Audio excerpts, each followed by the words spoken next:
Olá, esse é o vídeo de demonstração do teste online 4 de Física Computacional. No teste de hoje, o meu exercício pedia para escrever um programa que calculasse seno de x a partir da soma finita. Depois, no item B, era para calcular a série para um valor menor ou igual a 1 e comparar com alguma biblioteca que tenha o seno de x implementado. E é para eu fazer essa conta, né? De tal maneira que a função que eu faça pare de incrementar aqui no n quando chegar numa precisão de 10 elevado a menos 7. Depois no item C para examinar o que acontece quando x é aproximadamente 3π e é para ver o cancelamento subtrativo que ocorre quando você vai incrementando daqui. E não é para usar a identidade. E, em particular, imprima o cancelamento quase perfeito em torno de n aproximadamente sobre 2. Minha solução, então, segue o mesmo padrão das outras atividades para rodar e tudo mais o ambiente. Então, não vou explicar de novo para não ficar gastando tempo. Bom, o item A, então, pede para a gente calcular a função que implementa aqui a série.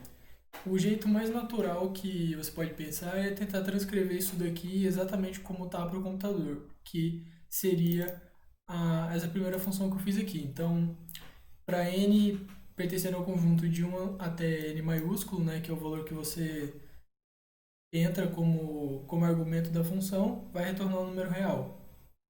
Então, o numerador você faz assim, menos 1 elevado a n sobre n menos 1, multiplicado por x elevado a 2n menos 1. O denominador é o fatorial de 2n menos 1 e o valor acumulado entre cada iteração é o numerador dividido pelo denominador. No final a gente retorna esse valor acumulado. Beleza. Então, quando a gente faz um benchmark para a função que já vem aqui no Julia de seno, a gente vê que na média essa função demora 1,8 nanosegundos para rodar. A nossa função aqui implementada, ela demora na média 132 nanosegundos, né, para calcular seno de 0,5, que é o mesmo valor daqui, para 7 iterações. Com 7 iterações a gente obtém esse resultado aqui, 0,47. Opa, essa linha aqui de baixo. Obtém esse resultado e o valor real, né, de seno de meio é esse que está em cima.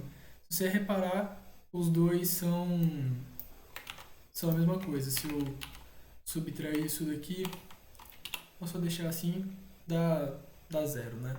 Então, as duas funções obtiveram o mesmo resultado, só que quase 100 vezes mais lento. Então, inaceitável, né? Não dá para trabalhar com isso porque é muito lento. Então, fizemos uma nova versão da função seno, que agora a gente não tem aquele fatorial, porque cada iteração você calcula o valor do fatorial, e como você calcula o valor do fatorial de 2n menos 1, você está calculando os valores ímpares, né? Então, fatorial de 1, de 3, 5, 7, 9, por aí vai. Quando você está na iteração, por exemplo, 5, você vai ter que calcular 5 fatorial. Então, fica 5 vezes 4 vezes 3. E aí, o 3 fatorial você já teve que calcular antes, né? Então, você pode ir carregando esses valores de fatorial que você vai calculando ao longo das iterações para não precisar calcular o fatorial do número inteiro toda vez. Então, o que eu faço aqui, eu já inicio o fatorial com um certo valor e eu vou incrementando ele para toda vez que eu acrescentar um valor a mais aqui. Dessa forma, a função fica mais rápida, porque eu não estou tendo que calcular o fatorial toda vez. E agora o n ele não pertence mais a 1 até n, ele é de 2 até n, porque eu tive que inicializar agora todas as variáveis que vão acumulando. Então, essa primeira iteração, ela ocorre aqui fora do laço, retorna o acumulado. Então, dessa vez, a nossa função para 0,5, tem um 10 aqui, eu vou voltar para 7,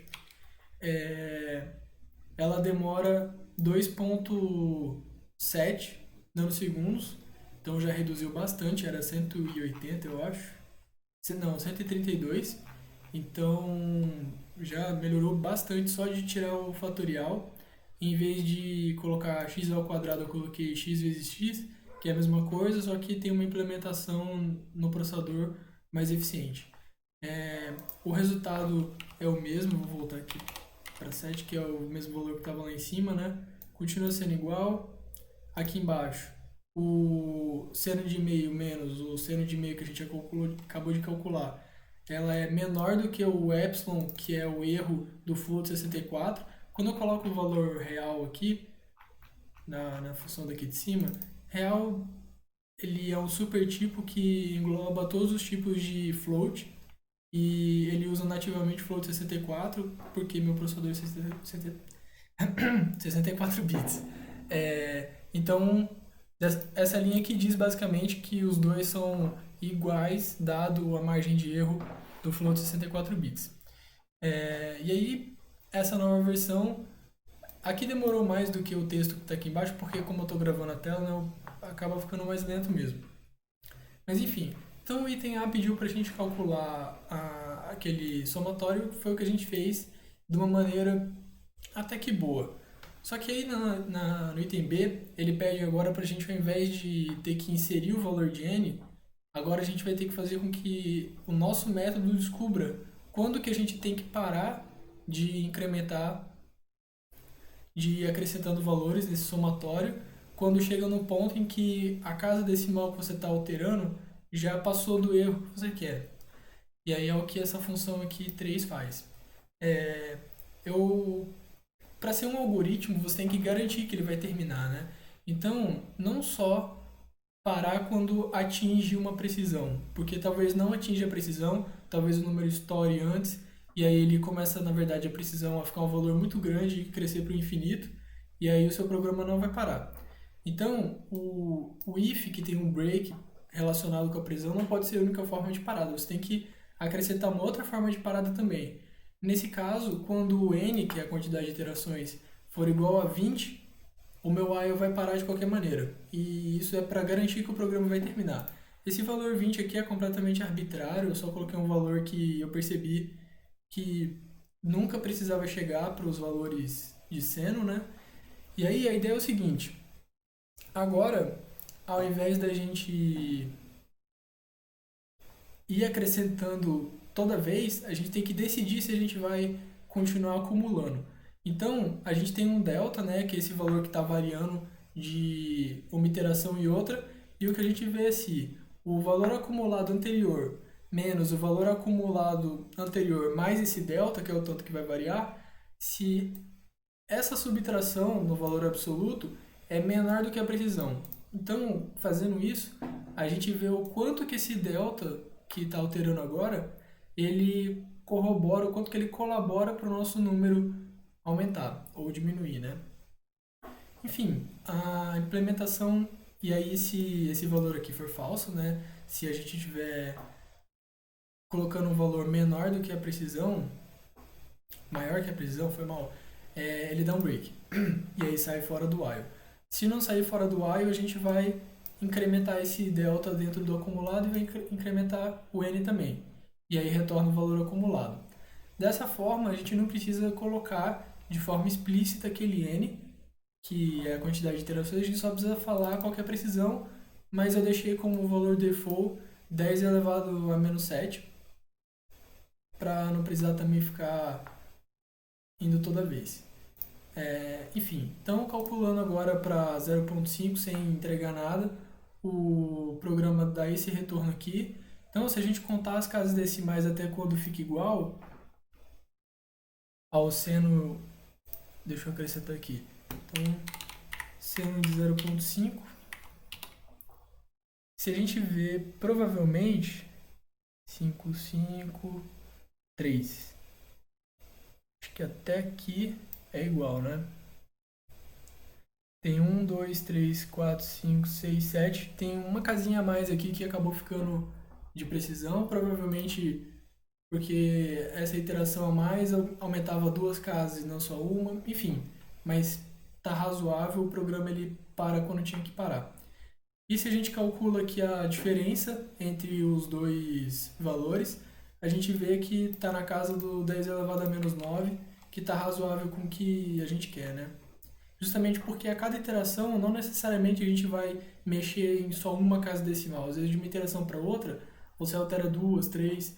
Então, sem garantir que pelo menos 10 elevado a menos 7 esteja correto, né? Mas não precisa ficar avançando. Enfim, e aí eu fiz o benchmark para essa terceira função e ela rodou em 8,7 nanosegundos. Isso acontece porque tem aquele if a mais, a forma como você faz as contas aqui varia um pouquinho, então acaba tendo essa influência aí no tempo de processamento. E aí, para a gente conseguir enxergar o que está acontecendo, até onde a nossa função ela é razoável ou não, eu desenvolvi essa função aqui, que se chama o erro de seno, né? Que ela recebe um símbolo, mas acho que eu não vou entrar em detalhes disso aqui, mas é uma função que ela plota um gráfico. E esse gráfico o eixo x são os valores de seno de x, né? O x que você coloca dentro da função seno, e o eixo y ele é o valor absoluto da diferença entre o seno de x que Júlia implementa menos o seno de x da função que eu mando para essa função. Então, se eu mandar o seno de 3 aqui, que foi essa última versão que a gente fez, que tem o while e tudo mais, o gráfico que ele resulta é esse daqui. O que esse gráfico aqui está dizendo para a gente? Que de 0 até mais ou menos aqui 3.5, a variação, a diferença entre os dois métodos estava na casa aqui de 64 nano. Então, isso significa que os dois valores estão muito próximos. Ou seja, que a nossa função ela é boa comparada com a função de Júlia. O problema é que a partir de 3.5, os dois valores começam a assim, distanciar muito. Então, por exemplo, para seno de 5.5, a gente já está na casa aqui de 36 bilhões. Então, quando está por volta aqui de 17, já está em 10 elevado a 30, na ordem de magnitude aqui de erro, de diferença entre as duas funções. Então, a gente está com um problema aqui, né? Que o intervalo de valores em que a gente consegue confiar no resultado ele é bem pequeno, é só de 0 até 3. Isso acontece por conta do cancelamento subtrativo, que é justamente o que o item C pede para a gente observar, né? O que acontece é que a forma como a gente vai incrementando o valor do valor acumulado aqui é que a forma como a gente vai multiplicando esses valores, esse xi aqui, ele vai começando a ficar muito grande. Porque olha só, eu estou calculando x vezes x e estou multiplicando isso com o valor anterior. Então chega uma hora que esse xi começa a ficar com um número muito alto. Fatorial começa a ficar muito alto também. Aí quando você divide uma coisa pela outra, a precisão cai muito. E tem essa soma aqui no meio, então não é legal. O que você pode fazer para resolver isso? Então a gente criou aqui uma nova função. Então, ao invés de guardar o xi e ir multiplicando e ter esse valor total da parte do numerador e ter o valor total da parte de baixo que tem o fatorial, para cada iteração a gente já calcula a fração inteira para não ter um número muito grande. Então quando a gente incrementa o valor de cada fração e não faz tipo todos os numeradores depois dividir por todos os denominadores, né? Então é o que aqui está acontecendo. Eu já estou fazendo x dividindo, quando eu acumulo já é essa versão que já está a fração com um número menor. E aí com isso a gente garante que o erro vai ser menor também. Em questão de performance, a versão 4 aqui também para ser no de 0.5, ela teve aqui na média 8.2 nanosegundos, então ainda está um valor até que ok. E se a gente calcula o valor... eu acho que eu vou fazer o seguinte aqui. Eu vou colocar o valor... E o valor de seno de meio continua sendo um valor razoável, né? Até o 3 aqui tá correto. Enfim, aí calculando para 3π, a gente tem esse valor aqui de menos 7 vezes 6 elevado a menos 8, o valor de 3π real é esse 3.6 elevado a menos 16. O epsilon do float 64, se a gente ver aqui, ele é muito próximo desse número. Ele é 2.2 vezes 10 elevado a 16. Então esse número aqui, meio que ele é zero, né? Porque seno de 3π é zero. Então, é isso.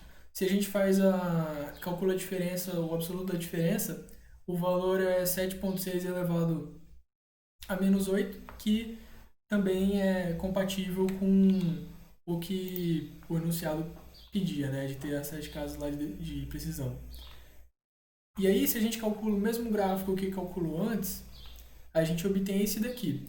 Então, agora, se você reparar, até quando x vale aproximadamente 10, a gente tem uma precisão razoável, que está dentro ali do por volta de 10 elevado a 7. Então, eu posso clicar aqui e dá para ter uma noção. Então, essa linha pontilhada aqui está por volta de 10 elevado a menos 7,5. E aí, a partir disso, enfim, aí começa a estourar o valor mesmo. Se eu voltar lá para cima e usar a função... Eu vou calcular para seno de Taylor. Eu vou usar a versão 3 e vou calcular para 3π. Olha só o valor que deu. Deu menos 4 vezes 10 elevado a 19. Então, deu um valor, tipo, muito estranho. Não era para dar isso daqui. Então, enfim, já estourou completamente ali a precisão do número, já está dando um valor que não faz o menor sentido. Um valor enorme, bem, aliás, um valor muito pequeno, né? Muito para negativo. E aí, uma outra coisa que pede no item C, vou voltar aqui, é para a gente observar o que acontece quando x é aproximadamente 3π. A gente fez isso, né? Deu o valor correto que era para dar. E, para em particular, imprimir o cancelamento quase perfeito em torno de nx sobre 2. Aí, para essa parte, o que eu fiz foi o seguinte. Eu criei uma nova versão da função e... Espera aí que eu botei para esconder a função aqui sem querer. Ao invés de printar os valores, que acaba sendo ruim de você conseguir enxergar o que realmente está acontecendo, eu criei uma lista. Uma lista chamada acumulados, no plural, que o que ela faz é guardar acumulado no singular. Então, cada item dessa lista vai ser um desses valores dessas frações que a gente vai fazendo. E aí, depois, nessa função, o que eu retorno é o valor do seno, que é o acumulado, e eu retorno essa lista de valores intermediários, que é o acumulados. Dessa forma, o que eu consigo fazer é plotar um gráfico, e esse gráfico mostra para a gente como é que está sendo essa variação, né, até chegar no valor do seno que a gente quer, que nesse caso aqui foi 3π. E esse pontinho verde seria quando x é aproximadamente... Não, quando n é aproximadamente x sobre 2. Então, quando n é aproximadamente x sobre 2, o gráfico ele está nessa quina aqui de baixo, que é quando está quase chegando aqui no ponto que as duas funções convergem. Então, ao invés de fazer 3π, eu vou colocar 3,5π e vou calcular. Agora foi aqui para cima e o que a gente vê é que o gráfico está razoável, né? Ele cumpre aí mais ou menos o que a gente quer. E se você reparar no gráfico, olha só que interessante. Os valores, eles são bem grandes, né? Então, aqui, por exemplo, no valor mais alto de todos, esse pico, é 3.747. Depois, no próximo, cai praticamente para o mesmo número, só que negativo. Então, essas somas de valores muito grandes, muito positivos, né, digamos assim, com valores muito pequenos para o negativo, quando você soma esses dois, é quando você tem o cancelamento subtrativo. Nessa função, como o que a gente fez meio que está certo, eu acho que não deu erro. Enfim, esse foi a minha solução e tem que tomar cuidado na forma como você implementa as funções. Não é só jogar para o computador as fórmulas matemáticas ou físicas, enfim, porque tem que levar em conta como que a máquina implementa, né, essas coisas. Então, o cancelamento subtrativo é um problema. É sempre legal quando você tem alguma coisa, uma função que depende do valor da mesma função anterior, né? Quando você tem esse comportamento recursivo. Então, se você precisa de fatorial, ou então aqui, por exemplo, que a gente está calculando x ao quadrado, né? Na verdade, a gente calcula x elevado a 2n menos 1, que se o expoente for 5, é a mesma coisa que fazer x vezes x vezes x vezes x vezes x, enfim. Se para cada iteração você for fazer essa conta, adicionando mais elementos, está fazendo muita operação desnecessária que você já fez antes. Então, novamente, você tem esse comportamento recursivo da potência. Então, você consegue colocar isso numa variável acumuladora e ir fazendo aos poucos e usando esse valor total. Então, tem que tomar cuidado com essas coisas para você fazer um algoritmo que seja eficiente. E lembrando que para o algoritmo ser um algoritmo, você tem que garantir que ele vai terminar. E esse if daqui não é uma garantia forte o suficiente. Você precisa ter uma garantia mais forte. Por exemplo, cortar quando chega no n com um determinado valor. Então, é uma observação importante. Enfim, acho que esse é o vídeo e valeu.